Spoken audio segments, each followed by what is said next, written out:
ดีครับผมชื่อเด็กชายธนกิจพันธ์มุ่งชัยศรีผมอยู่ชั้นประถมศึกษาปีที่3/1วันนี้ผมจะมาสรุปเรื่องลมบกลมทะเลดังนี้ครับลมทะเลเกิดในเวลากลางวันจะพัดจากทะเลเข้าสู่ฝั่งเพราะอากาศเหนือพื้นดินร้อนกว่าจึงลอยตัวสูงขึ้น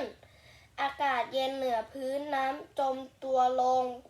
พัดเข้าแทนที่ขอบคุณครับ